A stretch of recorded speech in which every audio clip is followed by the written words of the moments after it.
என்று ஒரு ஆவணத்தையே, ஒரு சட்ட புஸ்தகத்தையே அவங்க வெளியிட்டாங்க என்று அதை எடுத்து நம்ம ஆதாரத்தோடு காட்டணும். இது காட்டிய பிறகு இதற்கு முன்னாடி அவங்களோட எந்த ஒரு சமாளிப்பும் ஈடுபடலை. ஏன்னா அவங்க வெளியிட்ட ஒரு ஆவணம் தெளிவான வார்த்தைகளில் அதை சொல்லி இருக்கிறார்கள். அப்படிங்கும் பொழுது அதில் உள்ள முஸ்லீம் சகோதரர்கள், அறியாமையில் இருந்தவர்கள்லாம் விளங்கி கேள்வி கேட்கும் பொழுது அவங்களால பதில் சொல்ல முடியலை. பெரிய அளவுக்கு முஸ்லீம்களுக்கு எதிராகத்தான் இவங்க செய்கிறாங்க என்று ஒரு இதை உண்டாக்கிவிட்டது. இப்போ இந்த ஆவணம் சம்பந்தமாக ஒரு அந்த நாம் தமிழர் கட்சியுடைய மாநில ஒருங்கிணைப்பாளர் இந்த மாதிரி ஒருத்தரை கேள்வி கேட்க வச்சு அதுக்கு விளக்கம் சொல்லி ஒரு வீடியோவை போட்டிருக்கிறார்கள். அந்த வீடியோவை பார்க்கும் பொழுதுதான் இவர்கள் எவ்வளோ பெரிய சதிகாரர்கள் என்பது உறுதியாகுது. அவங்க எதற்காக இதை விளக்கம் சொன்னாங்கன்னு தெரியல. இந்த வீடியோவை பார்த்த பிறகுதான் இவங்க எப்படிப்பட்ட ஒரு சதி வேலை செய்திருக்கிறார்கள் என்பது உங்களுக்கு சந்தேகத்துக்கு இடமில்லாமல் உறுதியாகுது. அவர் என்ன அந்த விளக்கத்தில் சொல்கிறாருன்னு கேட்டால், முதல்ல நாங்கள் அப்படி ஒரு புஸ்தகமே வெளியிடலைங்கிறார். ஒன்று. ரெண்டாவது சொல்கிறாரு, அது எங்களுக்குள்ள ஒரு 100 பேருக்குள்ளே வைத்துக் கொள்வதற்காக வெளியிட்டோம், எப்படியோ வெளியாகிவிட்டது அப்படிங்கிறாரு. அதாவது ஒரு கள்ளத்தனமாக நாங்கள் வைத்து முஸ்லீம் அல்லாத ஒரு 100 பேரை மட்டும் தேர்ந்தெடுத்த ஆட்களுக்குள்ளே மட்டும் வைத்து இந்த அமைப்பை நம்ம இப்படி தான் கொண்டு போகணும், இந்த பாய்மார்களையும் கிறிஸ்தவர்களையும் நம்ம சேர்த்துக்கிடக்கூடாது, சேர்த்தாலும் சந்தேகப்படணும், ஆனால் இதை பப்ளிஷ் பண்ணிடக்கூடாதுன்னு முடிவு எடுத்துருக்காங்க. இந்த விளக்கங்கிற பேரில் அதை உளறுகிறார். விளக்கங்கிற பேரில் எப்படியோ வெளியாகிவிட்டது, இது நாங்கள் ஒரு 100 பிரதி மட்டும் அடித்து வைத்திருந்தோம், அது வெளியாகிவிட்டதுன்னு அர்த்தம். அப்போ வெளியாக்கக்கூடாது என்கிற வகையில் கள்ளத்தனமாக இருக்குது என்பதை அவருடைய அந்த வாக்குமூலத்தில் இன்னும் உறுதிப்படுத்துகிறார். அது மாத்திரம் இல்லாமல் இது சீமானுக்கு தெரியவே செய்யாது என்று ஒரு அண்டப்புலகையும் அவர் சொல்லுகிறார். அப்போ இந்த நாம் தமிழர் இயக்கம் கொஞ்சம் தெரியாமல் போட்டிருப்பாங்க, விளங்காமல் செஞ்சுருப்பாங்க அப்படின்னு நினைத்திருப்பாங்கல்ல கொஞ்சம் பேர், அவங்களும் உண்மையை விளங்குற மாதிரி இவர் கொடுக்குற அந்த விளக்கம் அமைந்திருக்கிறது. கண்டிப்பாக சதி தான் பண்ணுறாங்க. அதாவது அந்த அமைப்பில் முக்கியஸ்தர்கள் ஒரு தனிக்குழு இருக்கிறாங்க, அவங்க எல்லாத்தையும் டிசைட் பண்ணுவாங்க. ஆனால் முஸ்லீம்கள் கிறிஸ்தவர்கிட்ட கொண்டு போகும்போது அதை காட்டிக்கிறக்கூடாது, நம்ம உங்களுக்காக பாடுபடக்கூடிய நடித்து கொள்ளணும் என்பதுதான் எங்களுடைய கொள்கை என்பதை அவருடைய இந்த வீடியோவை நீங்கள் கேட்டீங்கன்னு சொன்னால் நீங்கள் என்ன செஞ்சிருவீங்க, விளங்கிக் கொள்வீர்கள். அந்த வீடியோ பாருங்கள் முதல்ல, அப்புறம் நான் விளக்குறேன். ஆவண புத்தகம் இஸ்லாமியர்களையும் கிறிஸ்தவர்களையும் அணுகும்போது ரொம்ப கவனமா இருக்கணும் அப்படின்ற மாதிரி அதை எழுதிருக்கிறதா, குறிப்பிட்டு இருக்கிறதா நாம் தமிழ் கட்சிக்கு எதிர்த்தரப்பா இருக்கக்கூடியவங்க எல்லாம் வைக்கிற குற்றச்சாட்டா இருக்கு. இது என்னங்க உண்மைத்தன்மை என்னன்னு அப்படியே உண்மையை சொல்லிட்டீங்களா? நாம் தமிழர் கட்சி ஆவண புத்தகமே இது வரைக்கும் வெளியிடலாம் உண்மை. முதல்ல அதை நீங்க புரிஞ்சுக்கணும். ஆண்டோர் அவையும் என்கின்ற ஒரு அமைப்பு இருக்கு நம்ம கட்சியில. வெவ்வேறு ஒவ்வொரு பாசறைகள் இருப்பது போல ஆண்டோர் அவை என்ற ஒரு பெரிய பேரறிஞர்கள், தமிழ் பெரிய ஆய்வாளர்கள், பெரிய பெரிய அறிஞர்கள் கொண்ட ஒரு அவயம் இருக்கு. அது பேர் ஆண்டோர் அவயம். ஒவ்வொரு மாதமும் ஒரு ஞாயிற்றுக்கிழமை கூடி கட்சியினுடைய அடுத்த கட்டத்தை பத்தி எப்படி எடுத்துட்டு போறது, மொழி குறித்து, இனம் குறித்து, நம்முடைய இலக்கியங்கள் குறித்து, வரலாறு எல்லாத்தையுமே கலந்து ஆலோசிப்பாங்க. அண்ணன் இறுதியா பேசுவார்.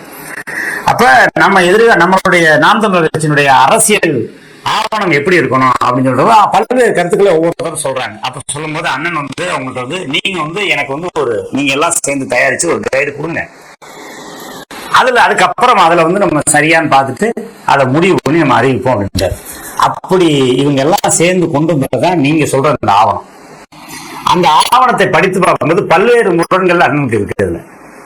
இப்ப நீங்க சொல்ற அந்த முரண்கள் யாரு, இஸ்லாமியரை கிறிஸ்தவர்களையும் நாம எப்படி பார்க்கணுங்கிற ஒரு பார்வை இருக்குல்ல, அதெல்லாம் அதுல அதோட தூக்கி தூர எறிஞ்சுட்டு போட்டதான் அவங்க என்ன பண்ணிருக்காங்கன்னா, இதை ஒரு திறனாய்வுக்காக அந்த புத்தகமாகவே போட்டாங்க. திறனாய்வு பண்ணி இந்த புத்தகத்தை பல்வேறு முக்கியத்துவத்தை கொடுத்து, பல்வேறு அறிஞர்கள்ட்ட கொடுத்து, இது அவங்களோட கரெக்ஷன் வாங்கி அதுக்கப்புறம் ஆவணம் வெளியிடணுங்கிறத அதனுடைய திட்டம். அப்படி வெளியிடுறதுக்காக இவங்க 100 புத்தகம் அச்சடிச்சிருக்காங்கல்ல, அந்த 100 புத்தகத்துல ஏதோ ஒரு புத்தகம் 2 புத்தகம் வெளியே போயிருச்சு. இது அண்ணன் பார்த்துட்டு மொத்தத்துக்கு வேணாம் தூக்கி போட்டாரு. அந்த புத்தகம் வெளியே போயிட்டு அந்த புத்தகத்துல இருந்து எடுத்து வச்சுக்கிட்டு இவங்க பேசுறாங்க ஒழிய அதுக்கு நாம் தமிழருக்கும் எந்த விதமான சம்பந்தமும் கிடையாது. பழிவாங்கிறதுக்கு நம்மள எப்படியாவது வீழ்த்தம் நினைக்கிறவங்களுக்கு அது கிடைச்சிருச்சு, கிடைச்சோம்னா அதை பிடிச்சிட்டு ஆடுறாங்க, அவ்வளவுதான். அதாவது ஒரு ஆன்றோர் சபைன்னு வச்சுருக்காங்களாம், பெரிய பெரிய அறிவாளிகள்லாம் இருக்கிறாங்களாம். அவங்களாம் தயாரித்து இதை கொண்டாந்து சீமான்ட்ட கொடுத்தாங்களாம், இதை தூக்கி போடுப்பா அப்படின்னு தாரான். அது சரியா இல்லை, இந்த விஷயங்கள்லாம் இருக்குதான், இது இந்த முகமதியார் கிறிஸ்தவர்கள்ங்கிறதுலாம் இருக்குது, இது சரி வரான்னு தூக்கி போட சொல்லிட்டார். தூக்கி போட சொன்ன பிறகு இந்த ஆன்றோர்களுக்கு மத்தியில் மட்டும் கொடுப்பதற்காக வேண்டி ஒரு 100 காப்பியை நாங்கள் வந்து அச்சடித்தோம், அதில் ஒன்று வெளியே போய்விட்டது அப்படிங்கிறதையும் சொல்கிறாரு. அப்படின்னா இது வந்து இப்போ அனைத்து மக்களுக்கும் வெளியிட முடியாது. வெளியிட்டாங்கன்னு வைங்களேன், முஸ்லீம் சேர மாட்டான்ல. அப்போ முக்கியமான ஆளுக்கு செலக்ட் பண்ணக்கூடிய கிறிஸ்தவர்களாகவும் முஸ்லீமாகவும் இல்லாத முஸ்லீம் எதிர்ப்பில் உள்ள இந்த ஆண்டோர்களுக்கு கொடுப்பதற்கு அடிச்சு வச்சிருக்காங்க. அது எப்படி வெளியேறிவிட்டது என்று ஒரு வாக்குமூலம் தருகிறார். அது சீமான் என்ன செஞ்சாரா, இது தூக்கி போட்டுருங்கப்பான்னு சொல்லிட்டாரு அப்படிங்கிறார். அப்படி சொல்வதாக இருந்தால் அதில் உள்ள அந்த புஸ்தகத்தில் இவரில் வாசகத்தை நான் படிக்கிறேன். அந்த புஸ்தகம் அதாவது 300 போட்டு அதை வந்து வெளியிட்டிருக்கிறாங்க. வெளியிடும் பொழுது இது ஒரு ஆய்வுக்கு வச்சுருக்கிறோம், சும்மா கொடுத்துருக்கோன்னு தானே சொல்கிறாங்க. ஆனால் இது முன்னுரை வந்து இந்த புஸ்தகத்தை வந்து நாங்கள் வெளியிடத்தான் செய்கிறோம், அது பரிசீலனைக்கு விடுறதாக வைக்கலை, தூக்கிலாம் எரியலை என்ற கருத்துப்பட இந்த முன்னுரை என்று எழுதி அது ஒரு 2 பக்கம். அதில் கடைசியில் சீமான் கையெழுத்து போட்டிருக்கிறார். இவர் என்ன செய்கிறார், இந்த விளக்கம் கொடுத்தவர் தூக்கி போடுங்கன்ட்டார். தூக்கி போட்ட ஒரு ஆவணத்தை வந்து கையெழுத்து போட்டு வெளியிடுவாங்களா? முன்னுரை. முன்னுரை என்றால் என்ன அர்த்தம்? இதை ஏற்றுக்கொள்கிறோம், இது எங்கள் ஆவணம் தான், இதை முஸ்லீம் கிறிஸ்தவர்களுக்கு போகாமல் அவங்கள பிடிக்காத ஆட்களுக்கு மட்டும் நாங்கள் கொடுக்கக்கூடிய ஒரு ரகசிய ஆவணம் என்கிற அடிப்படையில் தான் இதை செஞ்சுருக்கிறாங்க. அதை நான் அப்படி படிக்கிறேன் பாருங்கள். இவர் சொன்னது அப்படி பொய்யாக்குது. இவர் என்ன சொல்கிறாரு, குணா சாரி ரெக்கமெண்ட் மாதிரி கொடுத்தாங்க, இதெல்லாம் சட்டை தூக்கி போடுப்பா அப்படின்ட்டாரு. தூக்கி போட்டு எரிஞ்ச ஒரு விஷயத்துக்குரிய முன்னுரையாக இருக்கிறதா, அங்கீகரித்து கொண்டு இதான் என் கொள்கை என்று சொல்லக்கூடியதாக இருக்கிறதா? அந்த முன்னுரையை நான் அப்படி படிக்கிறேன். நாம் தமிழர் கட்சியின் தலைமை ஒருங்கிணைப்பாளர் செந்தமிழன் சீமான் அவர்கள், நாம் தமிழர் கட்சியின் முன்னணி தலைவர்கள், மூத்த வழக்கறிஞர்கள், பல்வேறு நிலை கட்சி பொறுப்பாளர்கள் ஆகியோர் கருத்துக்களை உள்வாங்கிய நிலையில் பல அமர்வுகள் ஆன்றோர் அவையினரோடு கலந்தாய்வு செய்தன் விளைவே இந்த ஆவணம். இந்த ஆவணம் எதுக்குள்ளது? பல பேர்கிட்ட கலந்து டிஸ்கஷன்லாம் பண்ணி முடிவு எடுத்தது. இது முடிவு எடுத்ததான். அதாவது யார்ட்டெல்லாம் பண்ணியிருக்காங்க? முன்னணி தலைவர்கள், மூத்த வழக்கறிஞர்கள், பல்வேறு நிலை கட்சி பொறுப்பாளர்கள், இவங்கெல்லாம் முஸ்லீம் கிறிஸ்தவராக இருக்க மாட்டாங்க, அது ஒரு விஷயம். அவர்கள்ட்ட வந்து உள்வாங்கிய நிலையில் பல அமர்வுகள் ஆன்றோர்கள் அவையினரோடு கலந்தாய்வு செய்ததன் விளைவே இந்த ஆவணம்.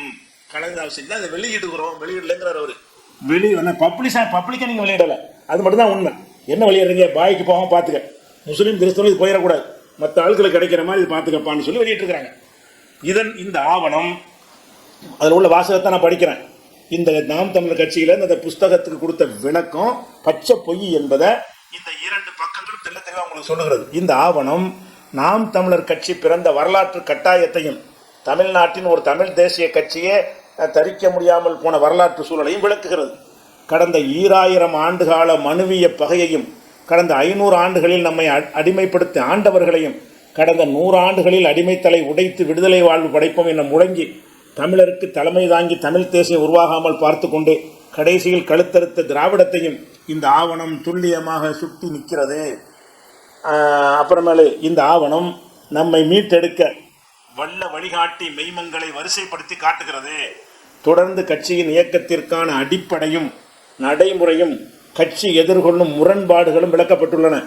கட்சி குறிக்கோளின் கரு நாட்டு நடப்பிற்கும் தேவைக்கும் ஏற்ப தமிழர் உரிமையை மீட்கும் வகையில் முழு தன்னாட்சி உரிமை படைத்த இந்திய மாநிலங்களின் உண்மையான கூட்டாட்சி அரசு என்ற சொற்றொடரில் உருக்கொண்டிருக்கிறது. இந்த குறிக்கோள் விருப்பத்தின் படிநிலை வளர்ச்சியை காலமே தீர்மானிக்கும். கட்சி அமைப்பு விதிகளை பெரும்பாலும் தேர்தல் ஆணைய நெறிமுறைகளே தீர்மானித்து உள்ளன. கட்சியின் இயக்க நடைமுறைகள் அவற்றை காலப்போக்கில் செதுக்கும், செழுமைப்படுத்தும். நடத்தை விதிகள் ஒரு அரிய குறிக்கோளை அடைவதற்காக கட்டப்பட்டுள்ள ஒரு பேரியக்கத்தின் பெருமை மிகு உறுப்பினர்களை கவனத்தில் வைத்து வடிவமைக்கப்பட்டிருக்கிறோம். நல்லா கவனிக்கிறேன். நடத்தை விதிகள்னு ஒன்று இதில் போட்டிருக்கிறேன். அது எதுக்கு பண்ணியிருக்கிறோம்? இந்த பெருமை மிகு உறுப்பினர்களை கவனத்தில் கொண்டு வடிவமைக்கப்பட்டிருக்கிறது. நடத்தை விதிலாம் என்ன வருது?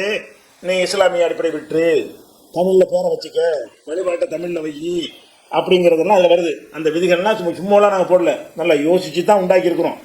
ஆவணத்தை விளக்கப்படுத்தும் முகமாக முன்மாதிரி முழக்கங்களும் முறைவீச்சு தெரிப்புகளும் செயற்பாட்டு கொள்கைகளும் ஆவணத்தில் இடம்பெற்றுள்ளன.